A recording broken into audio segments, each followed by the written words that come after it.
اس کے متعلق وین ڈائر کچھ باتیں کہہ رہے ہیں، تو میں وہ آپ کے سامنے بیان کر دوں گا، مگر اس ٹاپک کو میں ایٹ لینگتھ پھر کور کروں گا، کیونکہ وین ڈائر کی کتاب ہے دی پاور آف انٹینشن، تو وہ اس کا میں ایک قسم کا بک ریویو ڈیٹیل میں دوں گا، مگر ابھی فی الحال تھوڑے سے اقتباسات کے اوپر گزارا کریں۔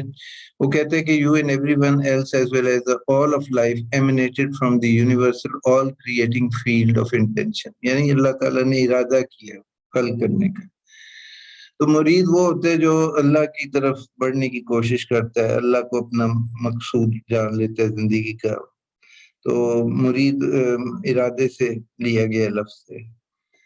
Live from that perspective and you will come to know and apply the power of intention. You have an endless stream of green lights before you. اگر آپ کی نیت صاف ہو، آپ کا ارادہ اچھا ہو، تو پھر آپ کے راستے میں بس سبز روشنیاں ہی ہیں، یعنی راستے آپ کے سامنے سے آپ کے لیے آسان ہوتے جائیں گے۔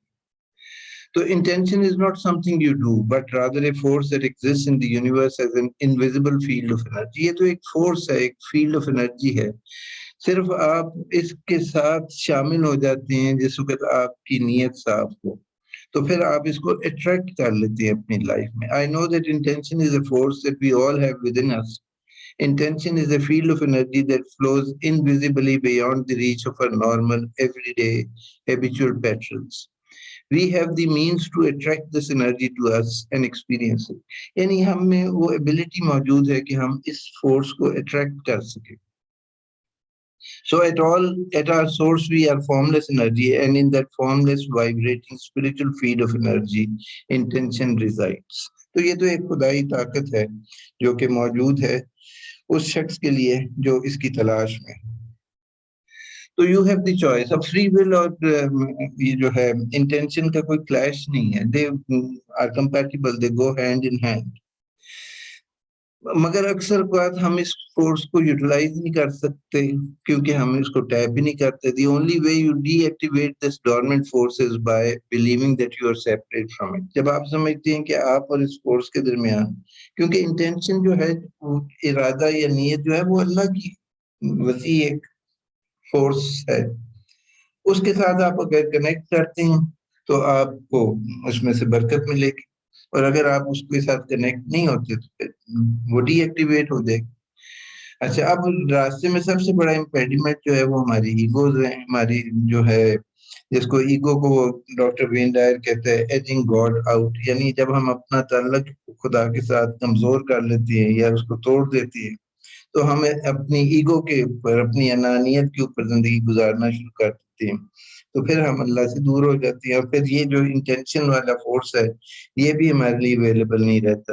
تو 4 مرحلوں میں ہم اس کو ایکٹیویٹ کر سکتے ہیں، وہ 4 جو سٹیپس ہیں جن کی میں متعلق میں مزید بات کروں گا اگلی کسی ویڈیو میں۔ یہ جو پاور آف انٹینشن کی بات کر رہا تھا، کتاب کا جو ریویو لکھوں گا اس پہ 4 چیزیں جو ہیں، سب سے پہلے تو ڈسپلن ہے، اور اس کے بعد پھر وزڈم ہے، پھر اس کے بعد لو ہے، اور پھر لرن ٹو سرینڈر۔ سو یہ 4 چیزیں ہیں جن سے ہم اپنی ایگو کو ویک کر سکتے ہیں اور اپنا لنک جو ہے اپنے سورس آف انرجی یعنی خدا کے ساتھ مضبوط کر سکتے ہیں۔ When the supremacy of ego is weakened in your life, you can seek intention and maximize your potential.